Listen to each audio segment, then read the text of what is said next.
Hey, it's 11:40 The Bet, and all of our Audacy Las Vegas stations. Adrian Hernandez here with the voice of Ahsoka Tano, Tales of Jedi on Disney Plus out now, the founder of her universe, the author of a newly released book just in time for the holidays, Star Wars Every Day, a year of activities, recipes, and crafts from a galaxy far, far away.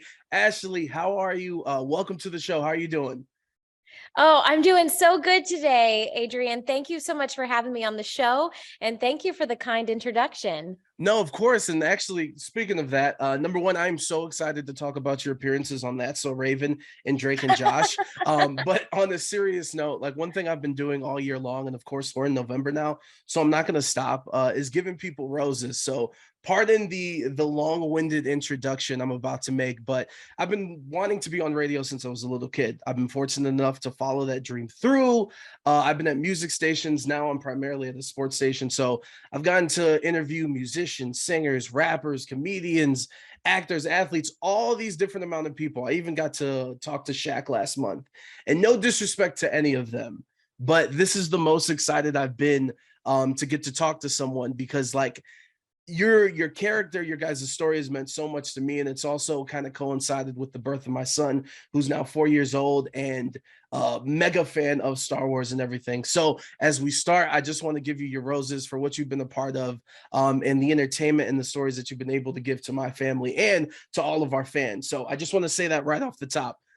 Oh my goodness. Adrian, I am like beyond humbled and speechless. That truly means a lot. And there's something about Star Wars and particularly Ahsoka Tano.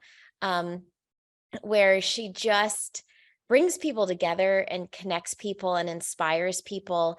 And I'm just so grateful to have brought this character to life. And she's connected me with so many people like yourself, where I get to have this chat today. So thank you. I'm beyond honored. Yeah, absolutely. And of course, like I said, so I'm primarily at a sports station. So I want to start out with a question about your husband. Yes. Because obviously multiple time World Series winner, World Series MVP. And it's kind of ironic that, he spent a chunk of change of his career in St. Louis, which, St. Louis fans treat baseball like a religion. That stadium's like a cathedral or a Jedi temple. So I'm kind of curious now with the pandemic and Disney Plus and people that weren't watching back when Clone Wars was on Cartoon Network and everything, like this influx of people consuming the content. And then obviously now Ahsoka's everywhere. The live action series is coming. I'm curious, between you and him, who gets stopped more in public now? David is a manager in a couple of the different fantasy camps.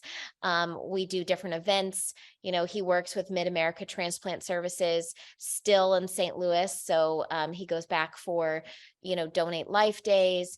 I recently did Star Wars Day at the ballpark this year. So we do a Gotta lot love it. in St. Louis. Yeah, yeah. And David actually also is still involved with the Los Angeles Angels of Anaheim. He just worked with them in their instructional league and was a part of the 20th anniversary celebration for the 2002 World Series this year. So 20 years. Oh my 20 years. goodness. Yeah. Yeah. And So we feel very blessed that we are he's still involved in the cities he played in, and Star Wars fans, it's just incredible. I mean, there's Star Wars fans all over the world. And so I think that's probably the difference in fandoms, is if we're in St. Louis or if we're in Anaheim, David still gets recognized quite a bit. But because Star Wars fans are global, I could be anywhere. And if there's a Star Wars fan, if you're in Minnesota, you're winning out, Ashley. Let's go.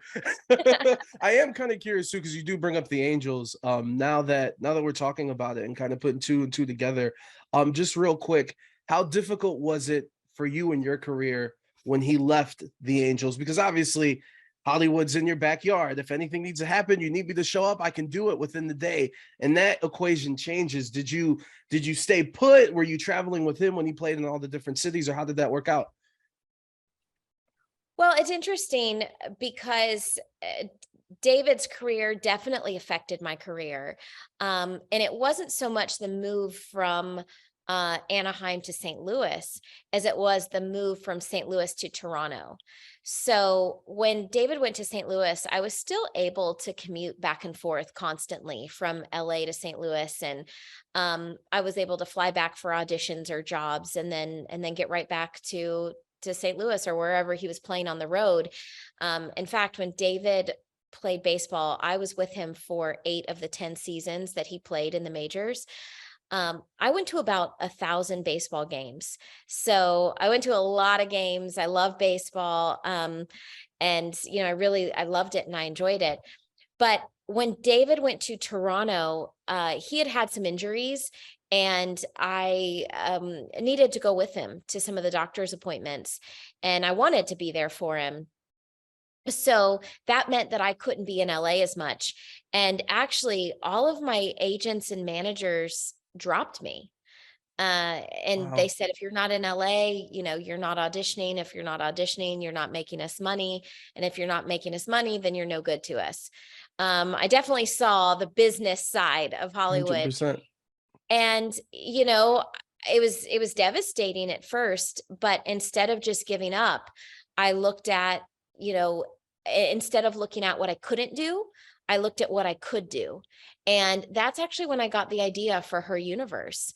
Star Wars: The Clone Wars was just about to come out. This was in 2008. And I didn't lose the opportunity to be Ahsoka. And so I got the idea to start making merchandise for female fans because I could start a business from anywhere. I just needed a laptop and a cell phone and I could do that from my couch. And so I did. And I'm actually very grateful for it because had that not happened, had, I had my agents and managers not all dropped me, I probably wouldn't have started Her Universe, which was my company and merchandise line for female fans. And that completely changed my life. And so, sometimes we look at failure and because I definitely looked at it as a failure, but we looked at failure and we give up. But I'm grateful for the failure because it forced me to open new doors. No, and I love the hustler spirit. We talk a lot about that on the show, and how people were forced to have that spirit during the pandemic to make way. And you talk about failure and negativity. I'm kind of curious. It's funny now. I'm a kid of the Clone Wars era and going to the movies and seeing them, and how back then or growing up you'd hear about how much negativity or how much people didn't like it, or even with Hayden coming back for Obi-Wan Kenobi, it was so cool to see him get his flowers. And I know with Ahsoka's character, when the movie came out in the first season, people were like, oh, she's annoying, this, that, and the third. And now I've grown up, I've got a kid, I've loved it, now my son loves it, and the love that and the platform that Ahsoka's getting with the live action and Hayden finally getting the love from people, like even at Star Wars Celebration, like it was really beautiful to see. I'm just wondering, like in your head, in your space, like how do you feel, and have you noticed like the reception change into a more positive light than what it was before? Oh, absolutely. Um, you know, I I am I guess I should say Star Wars fans have changed my life. Star Wars fans from, pretty much the moment Clone Wars came out. Yes, there were some haters, and I definitely was the recipient of some of that hate, but the majority of fans welcomed me with open arms. And the ones that didn't, I just asked them for their patience because, I said, look, no character is perfect when they start out. And if they are perfect, it wouldn't be a very exciting storyline.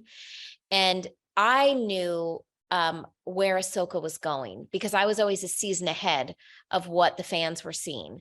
And I knew just the tremendous growth just in the first season. And thankfully, after the first couple seasons, the fans really started Yeah. to stick with us. And honestly, Ahsoka won a lot of fans over. And then something really switched after about the 5th season when Clone Wars was canceled and Ahsoka walked away from the Jedi Order. It was like, it was instantly, it's like Ahsoka captured everyone's hearts. And, everyone could relate to her because, a lot of people might not realize this, but Ahsoka Tano in Star Wars: The Clone Wars was the eyes of the audience. So you were meant to experience the Clone Wars through Ahsoka's eyes, and you are meant to relate to her. So I think that's why, you even have the Ahsoka Tano bobblehead at your desk. We all see ourselves in Ahsoka. There's a piece of Ahsoka in our hearts and in our souls, and we all relate to her. And so after season 5 of Clone Wars, and then when she came back on Rebels, and then, with her book, and then when, we could hear her voice in Rise of Skywalker, and then now with live action Ahsoka, and then Tales of the Jedi, and then Ahsoka's getting her own series. It's like, it's really picked up steam, and people who didn't know about Ahsoka before, they know about her now. And it's really, truly incredible to see the love for this character. And it's universally positive. I feel like Ahsoka is a kind character. In many ways, I think she represents the light side of the Force, and her kindness and her light reflects in the fans. And it's really just a beautiful thing to see. Every single convention and event I go to, I always get the feedback from the convention organizers or the stores. They always tell me, they're like, you have some of the nicest fans. That's the And I best. say, it's the best compliment. And I say, well, it's, a lot of it is because of Ahsoka. Ahsoka is such a kind and hopeful character that's so full of light. And I think that reflects itself in our fans. And I'm curious too with Tales of the Jedi just coming out, and more, like, the one thing I love about Star Wars is the fact that it's so massive, but there's so many different things that just fill in more and more details, and it's like, oh, I want more and more details. And we got that from her birth and how she became a Jedi and when they found their powers, to, of course, the other parts of the story. For you, finally getting to sit on the couch, going on Disney Plus and clicking play and getting to watch it. What was your reaction to it? Oh gosh. Well, I actually did a live stream and filmed my reaction watching it for the first That time. was the Instagram one, right? Yeah. Yeah. Got you. I mean, I cried, because I didn't realize how emotional those episodes were going to be. And that may That sound damn silly. music, man. Yes, no, totally. It may sound silly because I recorded the episodes, but I only got the script pages for where I talk, and in some cases only the lines. And so I didn't get the script for the entire short. So I didn't know about the time jumps and all the other characters that were in it. And so in many ways I was watching it for the first time with the fans, and it was very emotional.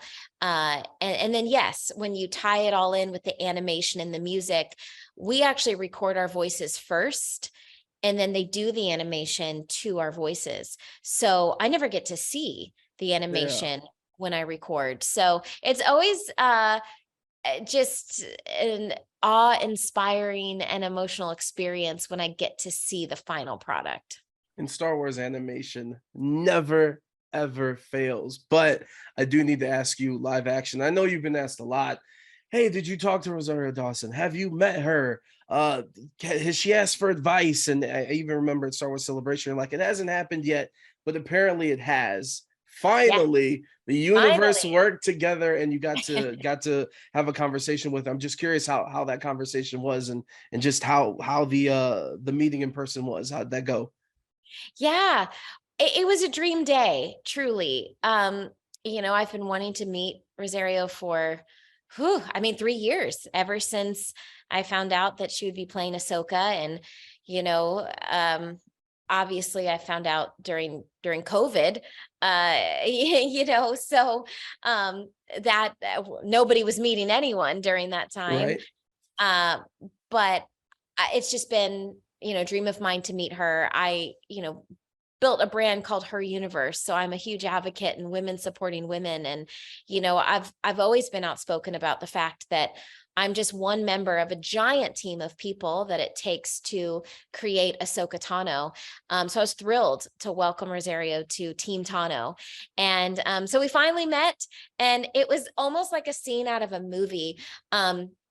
She was filming a scene, and I walked up in the middle of her filming, and as she was like coming around the corner after they called cut, I was standing there, and she saw me, and she like ran towards me, and we just gave each other the biggest hug, and just kind of stared at each other, for a couple minutes, because The Spider-Man meme.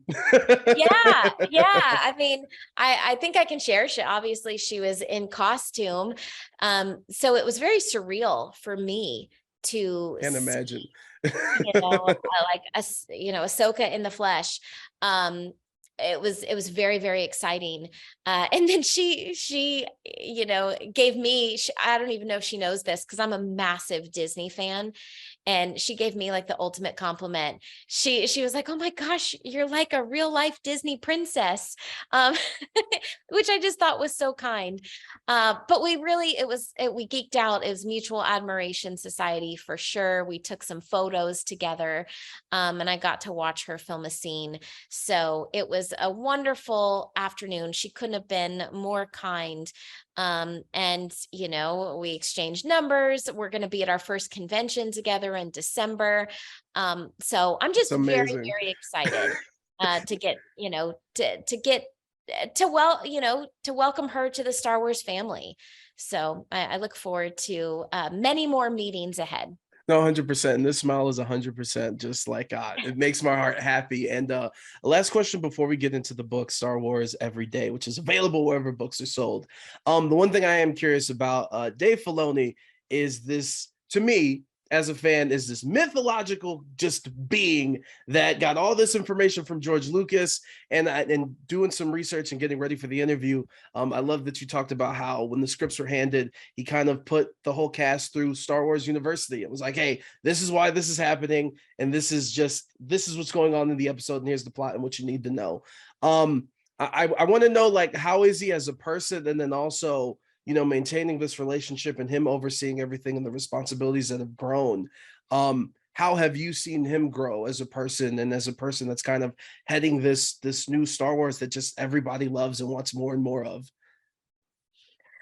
Well, I will say this, Dave was like George Lucas's Padawan in many ways. I think it's hard for people to remember a time when Disney didn't own Star Wars, but prior to Disney buying Star Wars, Clone Wars was pretty much the only thing that George Lucas was making.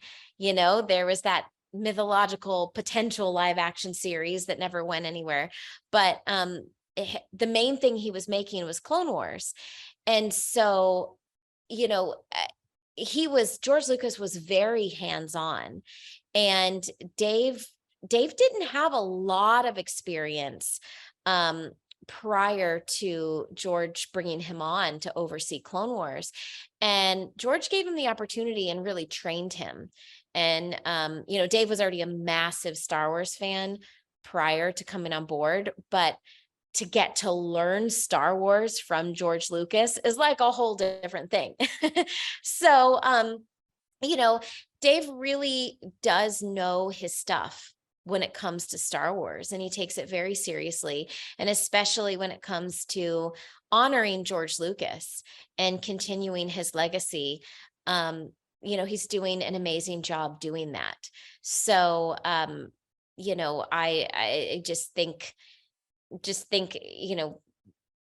there's kind of no one better to continue George Lucas's legacy than Dave Filoni, and I'm excited that he's getting to do that.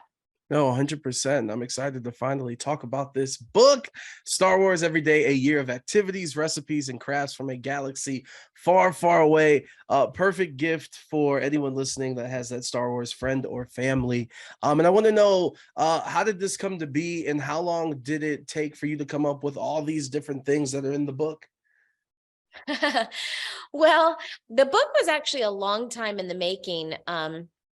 And there was a brief delay because of COVID. So I found out about the possibility pre-COVID. Um, and the head of publishing for Lucasfilm, a wonderful gentleman named Mike Seglain, had the idea for this book. And he reached out to me and he said, you know, I, I, I want to publish this book. Would you be interested in writing it? And, you know, you don't say no to that kind of question, even if you Have like, no idea. You just got to yeah, know. You got to get in the exactly. building and you'll figure it out after. Exactly. You definitely say yes to that type of question and then you figure it out later. But when he asked me, it wasn't really a real thing. And then COVID happened. And then, you know, sometime last year, he calls me up and he says, okay, remember that book I told you about? It's a real thing. Will you do it? So now I really had to like say yes and agree to it. And of course I said yes and then hung up the phone and just completely panicked because I had written, you know, a book before. And then I wrote a kid's book called I'm a Padawan. It's a little golden book for Star Wars. But to write like a full-fledged Star Wars book, like hundreds of pages, Hundreds of activities. yes. Yeah. I hung up the phone and I was like, oh my gosh, Ashley, what are you thinking? Like, there's no way you can write this book. And I had about 6 months before it was due. So I pushed it off because I secretly believed I couldn't do it. I thought I was in over my head. Finally, the book was due January 3rd, and I didn't start writing it until December 8th. And because I just You're secretly that kid at school. Let yeah, us stay doing the report. I know. But you know, the thing is there's an activity in the book called the Cave Challenge. And this is one of the exercises um, that Yoda teaches Luke in his Jedi training. You know, Luke has to walk into a dark cave. And Yoda says, you know, or Luke asks Yoda what's in there. And Yoda says, only what you take with you. And essentially, Luke, when he walked into this dark cave, the dark cave is his mind. And, you know, the destiny of a Jedi is to confront fear. And, you know, Luke had to confront his fears. And I realized with writing this book that I had to do the same thing, that I had so many fears about the fact that I couldn't write it, that was stopping me from actually writing the book.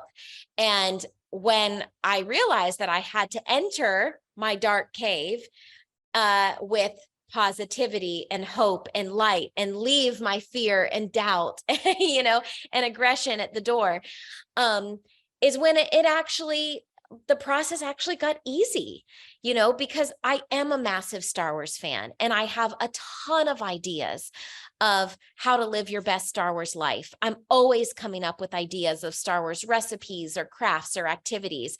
And so once I got over my fear, I mean, I had more ideas than we had room for in the book. And it was such a fun book to write. It's a year's worth of Star Wars. It's broken out by month, and each month is a different theme from Star Wars, and it's fun for the whole family. Listen, as a parent, and with my son, I always feel a little bit of guilt with the amount of screen time that he has. So thank you for this book because I'm so Oh, excited. I've been able to look through some of the pages. It's actually on its way here. I can't wait for it to get here. Because we're going for it. We're gonna try to do each and oh. every one of these. I'm curious for you, is there one that's your favorite, or are these all you have 365 activity babies? Is there one favorite that you have? Well, you know, I I personally love a lot of the mindfulness exercises in the book, because Jedi training, you know, and just the mindful lessons of Star Wars really inspire me. But I'm also a foodie. So, there's dark side cookies because they say come to the dark side. We have cookies. I also love all the different colored milks. So they actually let me create 2 new milk recipes for the book. So we have golden milk inspired by the twin suns, and then red milk. It's called the Sithmas Sip, and it's delicious. Let's go. I love it. Yeah, but one thing I think you're really going to want to do with your son is the Kessel Run that you can do in your backyard or just a local park. So you can set up a Kessel Run, or you can set up your own Jedi training course. So there's lots of things in the book, and it's, like I said, it's fun for all ages, and it's really a great gift. If you know any Star Wars fan, now that we're going into the holidays, it's really the perfect gift for any Star Wars fan. No, 100%. I co-sign that. And look, I feel like we could talk for days. I just need to make sure. Do we have a couple more minutes of time? Yeah, I have a couple more minutes. Okay, awesome. So first off, I do want to give you credit because I got a couple fan questions. But every time I post on the internet, like, hey, I'm going to interview someone, I always have a little bit of trepidation because it's the internet. And there's a lot of negativity and this, that, and the third. No one, not a single comment was mean-spirited. Everyone was excited. Everyone's like, when can I watch this? When is this happening? So that just proves, like at the beginning with the flowers. So I just loved it. So thank you for providing a clean space on the internet that I didn't know was even feasible. With that being said, we'll start out with Jay, who asked, her husband's a ball player. Traditionally, they have a tendency to have a lot of superstitions and good luck rituals before they play. I'm curious, does she have some particular kind of sound booth recording studio tradition, routine, or ritual, or mental experience or exercise to get ready? That's a great question. My husband has many, he would call them routines, not necessarily superstitions, even though I would call them superstitions. But being an athlete, you're right on the money. He had a routine that was like down to the minute before every game. Me, not so much. Luckily, Ahsoka is really just me. I feel very fortunate that I got to bring my own voice and my own personality and kind of heart and soul to this character. So there oftentimes wasn't a ton of prep. I just had to come in and be myself, which made it nice. But one tradition we kind of started and did most records is we would go to In-N-Out Burger. I love it. There's an In-N-Out Burger right by our recording studio. So oftentimes we would go to In-N-Out Burger after the session. Sometimes I would go before, but it kind of became our tradition. So that is our meal of choice whenever we're recording. Nice. Multiple people asked, do you have a favorite appearance or look for Ahsoka? And do you own the Ahsoka lightsabers at your home? Oh, yeah. So I own several sets of Ahsoka's lightsabers. Is it baseball bats? Is a baseball bat lightsaber, baseball bat along the walls? Is it something like that? That's a cool way to do it. No, I actually I have my husband's baseball bats up on the wall, but I don't have my lightsabers up yet. Part of that is because I use them, all the time. Whether it's for just photo ops or appearances or just, playing with my niece and nephew. The lightsabers are always ready to grab. But yeah, I have several different sets of her sabers, whether they're from, Star Wars Galaxy's Edge, the Clone Wars ones and the Rebels ones, the limited edition ones. I have different fan made ones. So I feel very lucky to have quite the collection. Probably my favorite look of hers might be her second look in Star Wars: The Clone Wars, with the maroon dress with like the keyhole, only because I feel like, we spent the most time with that look and in that era and time frame. But to be honest, like, it's really hard to choose. I think all of her looks are incredible. And Again, they're your babies again. Yeah, they're my babies. It's like hard to choose. And then before we get out of here, last question, and to me, I think it's kind of the most important one, because I applaud you for your efforts in wanting to be a voice for mental health advocacy. And I try to do my best, especially with my friends, like, yo, go to therapy. I don't care if you think everything's okay. Having someone to not judge you, you could just talk about anything good or bad. Like, it's so beneficial to have someone who has no sort of judgment. And I'm curious, you know, in fandom, especially being a woman, like there's always people critiquing, or you're like, you're not a real fan, or what does this mean? This, that, and the third. Was that kind of one of the things that put a battery in your back, to not only speak out, but I guess this can also go with the creation of her universe, of one of the reasons why you were like, no, I need to be a voice. I was given this platform, and like a Jedi, I need to use it for good. Well, that's exactly it, actually. I I was bullied as a young girl, and that was before social media. So, it was not cyberbullying until I became an adult. But I've always been very sensitive to any type of bullying, and anything that I do, I do my best to always keep it a safe space. Well, when I first came out as Ahsoka, you know, Star Wars especially was deemed as something to be for men and boys only. And, being a Star Wars fan myself, I realized that that wasn't the case, that that was a stereotype that just wasn't true. And, I did my research and found out this was back in, 2009. 45% of all, Star Wars fans were women and girls. And so, again, proving that that stereotype isn't true, but women and girls were being bullied, just for liking Star Wars. And so I wanted to create a safe space for female fans. And I asked myself, what would Ahsoka do? And my answer was that Ahsoka would stand up for fangirls. And so that's how ultimately, um, I started her universe, because, I didn't know anything about uh, starting a business. I didn't know anything about fashion or licensing. I taught Especially myself. clothing too, that's Oh, like and a whole clothing. different Yeah. beast.